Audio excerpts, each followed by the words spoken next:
Hey guys, this is KSP, and today you join me for episode 8 of KSP Space Race, and today we start with a Titan 1 launch. Yes, this is my giant SSTO, which is bound today for Minmus. It's gonna go and, well, do a little bit of base keeping and some science, and refuel a few things that are already there so I can keep doing science on the surface of Minmus, because we need science. We have about 3 million funds, which will tide us over, so we're not gonna worry too much about money this episode. Most of our efforts are going towards getting enough science to get to the warp drive before the perfidious beardy penguin. Although, well, in this series he's more just a space guy rather than such a perfidious Nazi. But, yeah, whatever. So anyway, we're just going to do our standard thing of kind of going flat here until we get up to about 400 meters per second, which gives us a ridiculous amount of thrust out of these engines, and then we can pull up and get into orbit. Yes, this is a relatively good spacecraft. I used it last episode to launch a bunch of probes to Moho, which will be getting there hopefully quite soon. You can see the maneuvers in the top left are in 53 days and 61 days, so a little after that we will be getting a great deal of science from the space around and the surface of Moho. But yeah, right now we're just getting up to as much speed as possible before we switch over to the rocket-burning engines, which we just did. The rocket-burning engines, they don't actually burn rockets, they're just rocket engines, really. So yeah, let's just push our way up into out of the atmosphere and hopefully keep a little bit of oxidizer around so we can use these Raper engines for an extra kick on landing on Minmus, just in case we need it, because I'm not sure how much thrust, what kind of thrust to weight ratio we're going to get with these nuclear engines. But yeah, this is carrying, well, in its payload bay, it's carrying a little extra fuel for the trip to Minmus, and it's also carrying a lot of life support for the base. So that we can just kind of forget about the base. I don't want to have to keep sending missions, so I just put lots in here. So yeah, anyway, after all of that, getting into orbit and things, we need to plan ourselves oh, well, we're in orbit now. I may have just jumped the gun a touch. But yes, are we going to get into orbit? Yeah, we're fine. Yeah, we had more than enough thrust. I did use the Raper engines a little bit for an extra kick, but you know, I've still got a little bit of fuel left. But anyway, after all of that, I've planned a 2-burn system for getting to Minmus, because this has such a low thrust to weight ratio. It needs to do 2 burns, otherwise it just goes kind of, it takes ages and it gets off course and it's just kind of annoying. That's the problem with low thrust to weight ratio spacecraft. But hopefully at some point we'll get some crazy interstellar technology. But yes, we've fired up the engines to do our first 500, well, a little under 500 meter per second burn, which will take, you know, pretty much all of the time in the world. Yeah, you can see it's taking quite a long time, so I am going to cut through it. So yes, here we are, just finishing that off, getting the burn done. It's pretty much the right orbit, but it's always hard to know when you have so much, it takes so long to burn. And yeah, and the problem is they won't be entirely accurate with the time it takes to burn, because the maneuver nodes are on the assumption that you burn all of the delta V instantly, because, well, that's just kind of how a lot of stuff's done. That's how we got to the moon. But yeah, so it's good enough for the moon, it's good enough for KSP, but, you know, obviously that does screw you around a bit with some very low thrust engines, especially things like ion engines, but then you just gotta kind of do lots of little maneuvers sort of thing. But yes, anyway, I cut through this again. Long burn. Long time recording, lots of frustration in this episode. It's because I always record these in like a day, and they always take ages, and then I rush, and then I make mistakes, and then I get all frustrated, and then I make more mistakes, and then yeah. Anyway, but there were no mistakes in this. This all went perfectly. So we're just gonna. I'm just gonna make sure I have no transfer windows coming up, because yeah, that'd be kind of embarrassing if I missed one. Which I almost did last episode, because this is just my most mistake-ridden spec. I just seem to be just a total moron in this series. But anyway, after doing a quick plane change, it'll take us quite a while to get to Minmus, so we've got a lot of things to do while that's heading to Minmus. And you can see that, yeah, there's also this weird phantom force glitch, which seemed to, or maybe it was just something to do with wobbling of my spacecraft, which seemed to put my trajectory into Minmus, and I was having none of that, so I don't want to hit Minmus that hard. Yeah, you see, what's going on here? Is that just flexing of the spacecraft? Have I got a magic engine on here? But yeah, we fixed that quite swiftly, but that will take a while to get to Minmus. So we're going to go to the moon with some stuff, but first we're going to upgrade the tracking station for 500,000 funds, well, more like 600,000. But yes, today we are also bound for the moon again. We're going to start scooping up all of the science, and I've prepared myself a very high Delta V lander, which will be going to many a biome, and we'll be rescuing a Kerbal from the surface of Minmus, which is pretty cool. will hopefully pay quite well because, well, we need a little money and we want to pay for this. And spoiler alert, there are 2 rescue missions because I fucked up twice. So we do need the money. But anyway, it's going pretty well now. We're just launching. Everything's going well. We're going a little flat, but, you know, it's fine. We've got Jeb and Bob in here. Yeah, Jeb and Bob. My pilot, my main man pilot and my main man scientist, so that we can fly and reset the experiments. And then we've got a seat open for the Kerbal we shall rescue. Yes. But this launch vehicle worked quite well. And then here you can see that it's kind of a nuclear-powered lander, kind of like something I used last episode, but with 3 crew capacity. And that'll give me all of the Delta V I need, if it'll be a little bit underpowered on thrust to weight ratio. But yes, we should just push ourselves into orbit now, and now we are ready to head for the moon. After a little bit of planning and thinking, it appears that I am ready. It appears I'm not. Apparently there was just a random crossfade there. So yeah, but I've also got this flight engineer thing open, just figuring out how much Delta V I have left. I've got I've got 392 meters per second in this second stage, which is pretty nice. But yeah, I'm gonna head just around here, just before the moon comes over the horizon, because I'm gonna have to do most of the burn with a nuclear engine, which will be quite slow. So yeah, but we're just gonna burn off the rest of this fuel and head on to the moon. And the kind of cowling separation on the nuclear engine didn't destroy anything. That's weird, because usually it used to be that if you surrounded one of those cowlings and you separated it, it would destroy everything near it, but not anymore. Anyway, so yes, we're going to come into a nice inclined orbit so that we can pass over the Kerbal on the surface. I also apparently had a bunch of missions I could have done there, but was like, nah, I don't need to do missions.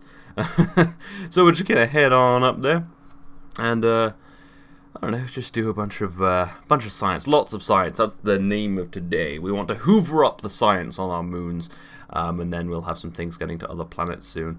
And yeah, and then one of me. Well, yeah, I'm just hoovering up a little bit of science here from orbit above and just resetting the experiments with my scientist.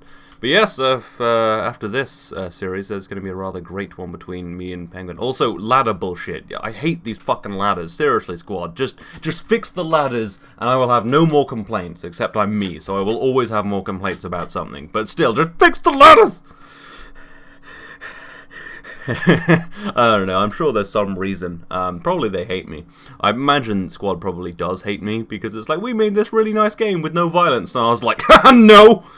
So, yeah, I doubt I'll ever get invited to any of those events that they do. KerbalCon's like, get the fuck out, Tabe. Anyway, so I just need to wait a little bit. I'm actually going to go and land and do some science before I rescue the Kerbal, because I care more about science than Kerbals, you know, as will be evident later.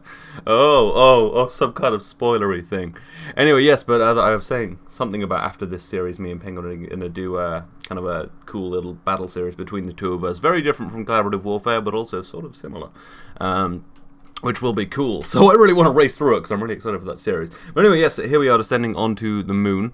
And I'm actually using the flight engineer's suicide burn assistance numbers, so that I know exactly when to fire up my engine. And here we are on 1 times time accelerator, so you can see how almost perfect this was. I just kind of fired up my engine and landed pretty hard, but not so hard that it was an issue. So I was really happy with that. That's really useful when you have a really low thrust-to-weight ratio engine.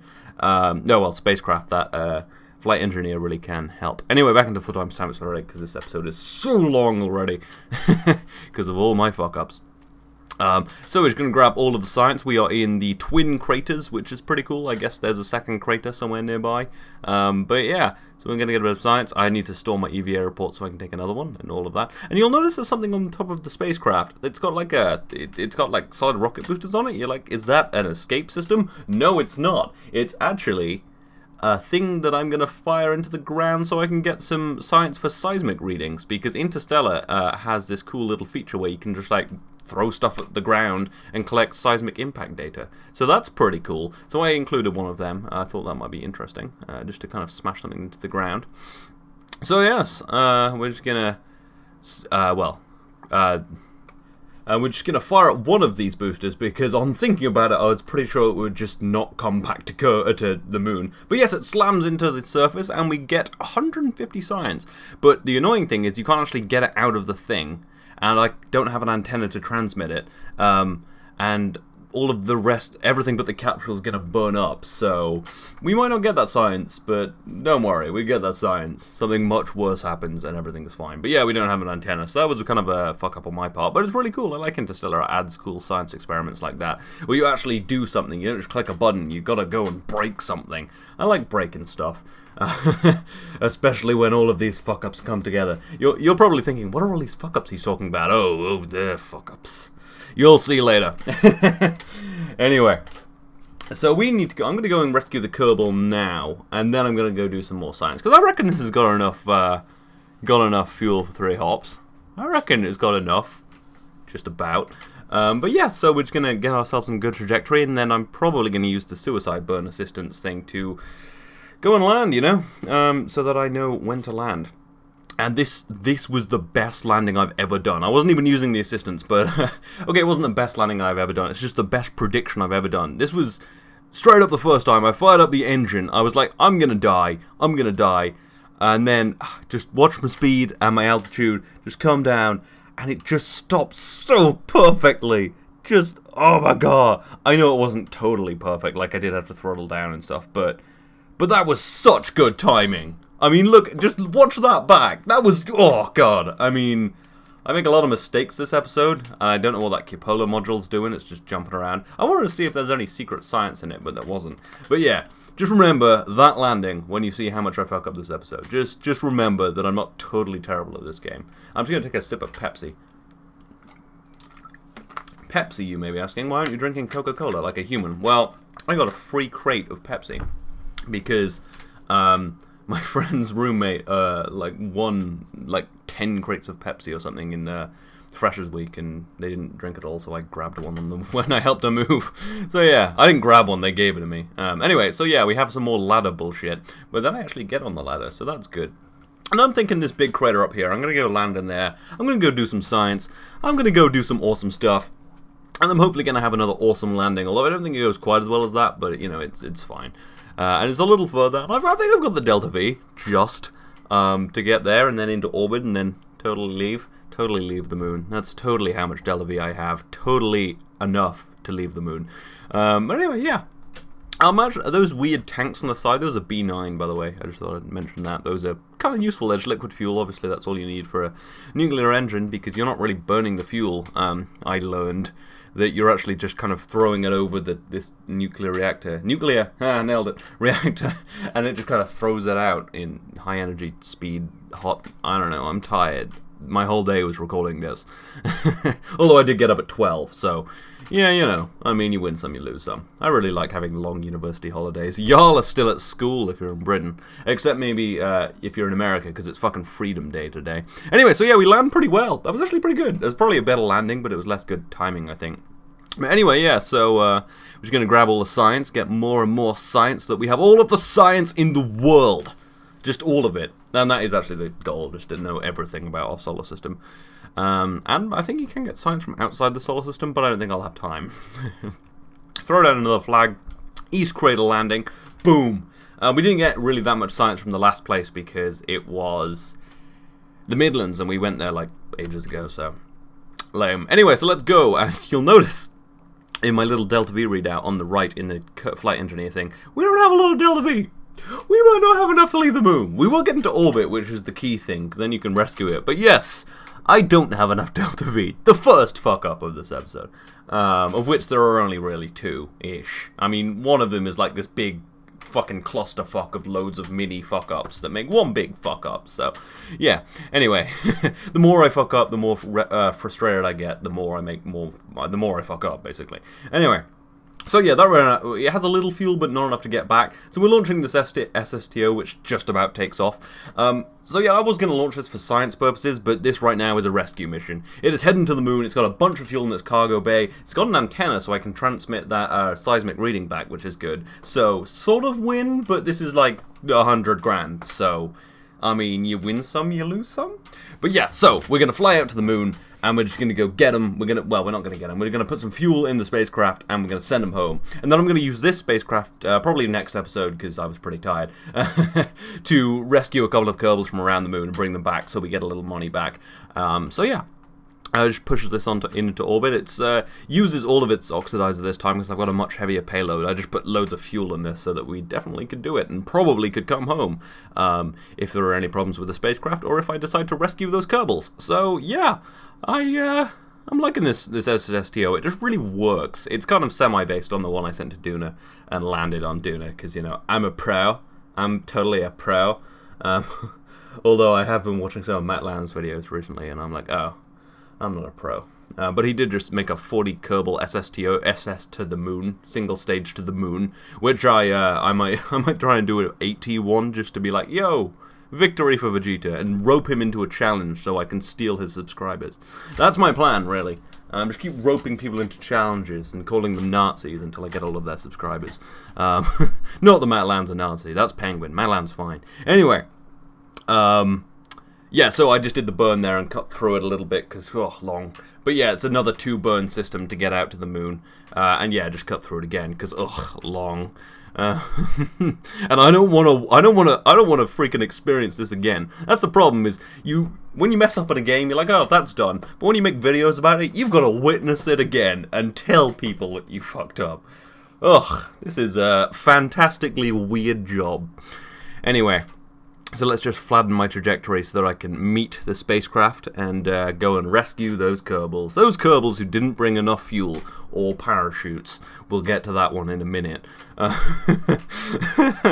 I hate myself. Anyway, so let's just go and just one thing at a time. Let's get into orbit. This is a very good spacecraft. I wish I could just use this all the time instead of my rockets. My rockets always seem to have problems. I'm great at rockets. Seriously, watch Road to Exploration. I'm great. I reuse rockets. My rockets work fine. I blame Penguin. He stresses me out with all of his taking down my flags and all of his calling me a Nazi and okay, calm down.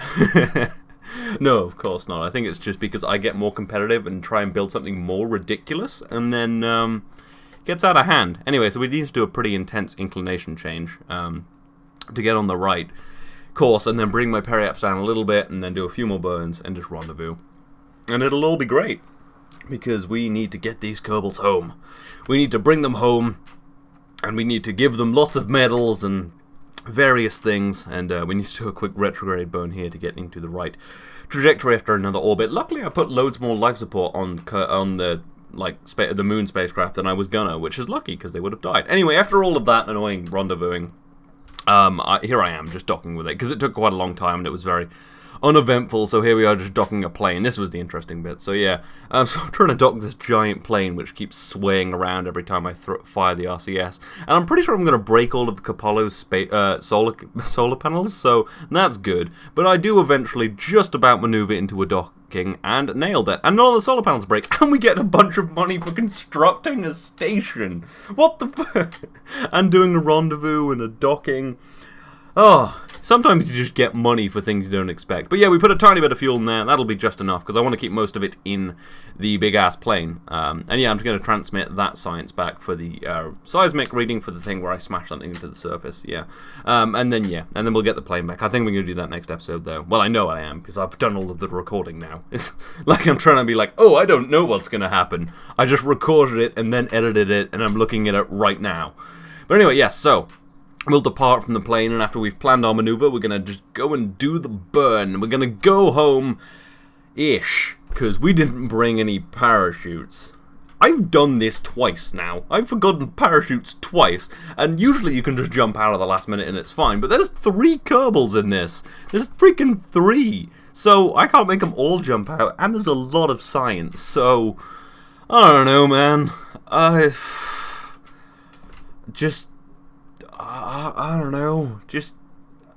don't know.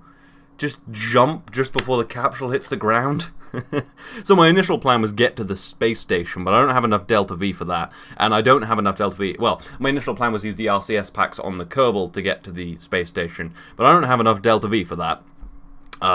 So yeah, I'm going to have to send a rescue spacecraft. So instead of getting loads of science, I'm just going to get quite a bit of science and have to use my other spacecraft as a rescue spacecraft.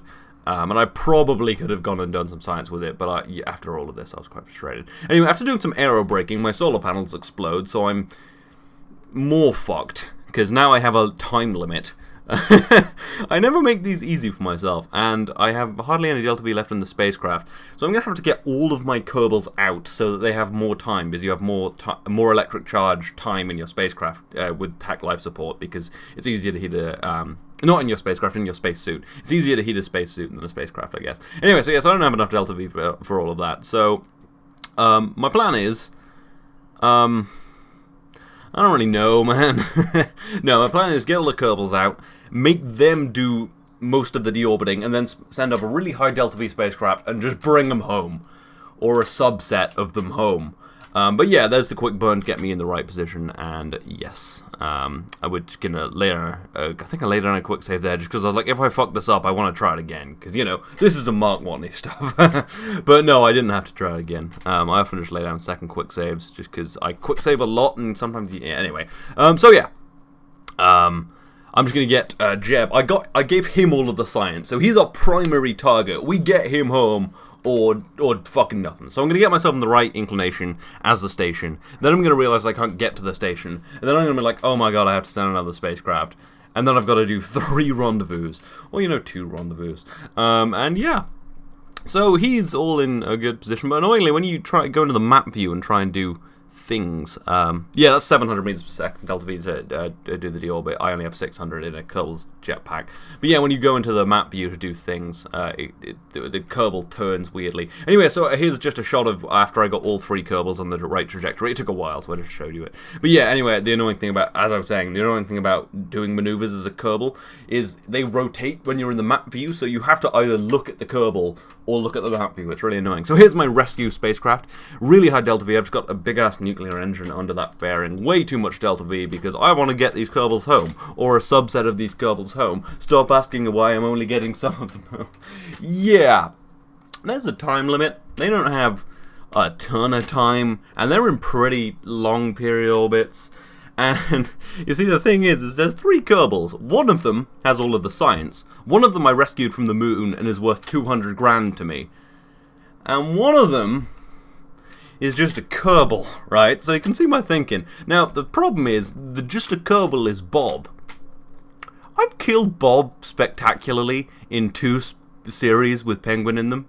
So yeah. Anyway, so after getting myself into sort of an orbit, but apparently it's still in the atmosphere, as I find out later, I'm just gonna bring the Kerbals in. Yeah, I'm just gonna bring the Kerbals down, and I'm gonna get them to do most of the deorbit because they still have quite a lot of Delta V left, and I didn't want to waste that. So yeah, I'm just checking when each of them will get to the right orbit. And this guy and Jeb's gonna get there first. Yeah. I forgot what I was saying. Oh yeah, Bob dies twice. Yeah. Yeah, there might be not enough time to save Bob, and that sucks because he's an orange suit, but he's not worth 200 grand. And he doesn't have like 1,000 science on him, so you can see my conundrum. At least I didn't kill Val, Penguin. Penguin. I keep almost killing a lot of Kerbals, though. I keep them on their toes, you know. It's important. It's part of their training. It's called being kept on your toes training. Ask NASA, you know. They know about it. They keep you on your toes. I mean, just ask Mark Watney. Pretty sure that was a true story. Anyway, so yeah, we've got a couple of Kerbals going on the right trajectory, which will be not the right trajectory pretty soon because the rescue spacecraft, I think it's called BTH, bring them home. I also called it BTH1 because I know there's going to be another one of these. Anyway, so this is in the atmosphere now because after all of these fuck-ups, yes, there was another fuck-up, and I have to just get this out of the atmosphere, which is super annoying because now it's changed its orbit, and I probably won't rendezvous with those Kerbals, and nothing goes well for me in this episode. But hey, I'm out of the atmosphere now. Everything is good. We're just gonna go get those Kerbals, and it's gonna be fine. And yeah, so I've got to re-rendezvous with them, which I guess is just a big prograde burn sort of thing. Yeah, you can see I'm going to rendezvous with Jeb. I'm going to get him first because I want that science.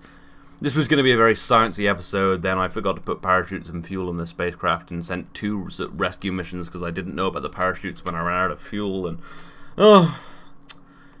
Oh, but anyway, yeah. So we are gonna go and fetch this Kerbal out of the out of space. And yeah, I fucked up the rendezvous, so I'm just gonna stop and then just go right for him because I have enough Delta V, and I was having none of it at this point. I was I was quite upset. But yeah, you can see I've got my rendezvous over there, and everything's fine. And we're just gonna go grab him, and he's gonna get in the spacecraft, and he's gonna be happy, and we're gonna get that science, and we're gonna go get that other Kerbal, and then the other one, I don't know, shit happens. That should probably be my subtitle for this series, just, oh, I don't know, shit happens, you know. And then I break that solar panel sort of on purpose today, if I could vent frustration by breaking my spacecraft. And then I vowed that if any Kerbal slipped off the ladder, I was leaving him where he was.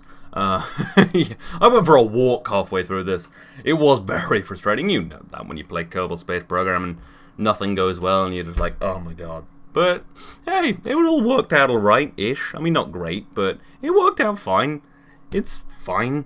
But yeah, anyway, so we're just gonna... Oh yeah, and all the life supports run out now. So I can save one, because they can survive a little time. They can survive about 3 hours without life support, but I'm gonna go and try and save Bob.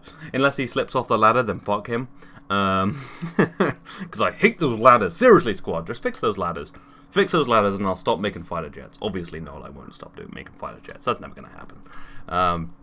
But yeah, I fly right past this guy. Just fly right back at him. Then fly past him again. But it's fine, I slow down just in time. But yeah, he's alive and he's worth a lot of money. So yeah, we're just going to get him on the thing. He flies right past the spacecraft again and then gets in the spacecraft without flying on the ladder. Lucky for him, or he'd be dead. Yeah, I'm having none of this ladder shit anymore. I think Penguin might win because he's probably slightly more, you know, just level-headed than I am. Just, oh my god, he slipped off the ladder, killed. And probably doesn't fuck up quite as much. I don't know what it is about this series. I think it's probably because I always just record it in one day and then it gets like, oh, I've just got to do this quickly. Anyway, so yeah, Bob died when I got there. I don't know, man. That sucks. We love Bob, but he died for something greater than himself. $200,000. Which is clearly greater than himself, and 1,000 science. Those are two pretty great things. Anyway, so yeah, just gonna head back to the ocean with a parachute this time, which is rather nice. And then, yeah, just land and get all of our science. And then we've got a few things to do on Minmus, which go quite well. And here we are. Yes, we got 1,000 science out of that. I'm sorry I didn't show you that, but we got 1,000 science and 200 grand. So pretty good mission. It's just a shame that it was sort of took the place of 3 missions. Then it's not a very good mission. But hey, shit happens. Anyway, so here we are at Minmus with our big ass plane. The plane that works, the plane that never messes up, the reliable plane that I can actually fly without killing a Kerbal. But yeah, we'll breeze it. Maybe we'll plan a flag for him, or I don't know, break something of Penguin's for him. You know, it's probably Penguin's fault. So yeah, we're just gonna get down to the base. We're gonna go say hi. We've got some those Kerbal attachment system pipes, and we've got an engineer on the base. So we're gonna go link up this, put some life support in there, and then I think next episode I'll probably go and fuel up that other SSTO, and then we're gonna just go walking around Minmus, you know? Well, flying around Minmus. The reason I'm using the other SSTO is partly because it uses less fuel, and partly because it has all the scientific equipment in it, whereas this just has supplies. But yeah, I'm going to probably keep this around, because it doesn't really have enough fuel to get... It probably does, actually, but... something else happens on the surface, which means it probably wouldn't be very good at going back. Yeah, there was a third fuck up. But it was very minor. So, yeah, we've got the landing gear deployed, and I'm going to land vertically. One day I do want to land just like backwards and skate along the surface, but this time I decided to land like this, just land right on the engines, hit forward, and everything will be fine. So yeah, the nuclear engines are performing fine. It's really nice being in really low gravity, and here we are. You can see how slow it is in 1 times time accelerate, and it is quite gentle. I just touch down as gently as possible on those Rapier engines, and that works quite nicely. And then it takes quite a while to fall forward, because really low gravity, so let's just not watch all of that. Let's just watch that in 4 times speed. And yeah, it just falls forward, and everything's fine, doesn't break. I'm still using those tiny little landing gear. I do actually have the bigger landing gear, I did unlock them. But yeah, I have like 1,500 science sitting around now, and I've got a few experiments on this. This isn't scienceless, and by experiments I mean more stuff I can break on the surface, including a wing. Oh, I gave it away, but yeah, anyway, you'll see that in a second. So yeah, we're just gonna head on over to the base. Just to go to I landed on Minmus first base, which is actually a fact. And then yeah, when I'm turning towards the base, it sort of starts to roll, and you know, bounces a little bit, and then starts to roll the other way, and then bounce some more. Then a wing explodes. But luckily, I had my impacts, my seismic recorder on the base, so I get science out of that. Oh, this game. Sometimes it makes you want to just, like, murder Kerbals, and sometimes it makes you so randomly happy. This is, like, the most bipolar game. But yeah, anyway, so we're just gonna hope that this goes fine, which it probably is. We only lost a bit of wing. I could fly that. I've flown more ridiculous things. But I won't. I want to keep this on the surface. Just cause. It has a lot of life support in it. But yeah, and we also get science out of breaking that wing. See? Everything works out fine. So yeah, and finally kind of stops, although it starts sliding. The wheel friction's all messed up in this new update. But anyway, I moved it a little closer to the base so that the pipe could reach. And we're going to start resupplying this base and actually just leave them linked up until next episode, really. So that we can, so yeah, just kind of keep all the life support running in both of the spacecraft. So yeah, I'm going to start. So I transfer a few supplies, you know, do the standard thing. And then yeah, it also turns out I got like 60 grand just for like connecting these things. It's like, you made a base. It's like, oh cool, thank you. And then I also got that science from breaking the wing from the impact data. But there's also a little missile in here, totally not for destroying Penguin's little base, his little station. No, it's actually not. It's for doing this. It flies off. I'm just using the one solid rocket booster again, because that would definitely just escape Minmus if I used both of them. So yeah, and we're going to make sure we're logging the scientific data. And when that hits the surface, we'll get a little more science. I think I actually end up getting like, ooh, I don't know how much it is actually. I think I ended up, from all of this, I think it was like 350 science just from breaking things on Minmus. It's like the best science experiment ever. Yeah.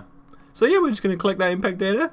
And that's another 121. Oh yeah, so it's more like 320. But yeah, there's a little more science. But yes, that is the end of the episode. The episode of fuck-ups. The episode of me being quite frustrated. And the episode of hopefully something slightly entertaining. But yeah. Anyway, I hope you've enjoyed this. I hope you're looking forward to the next episode where I will try to do better. But yes, until then, this has been KSP with Tape. I will see you next time.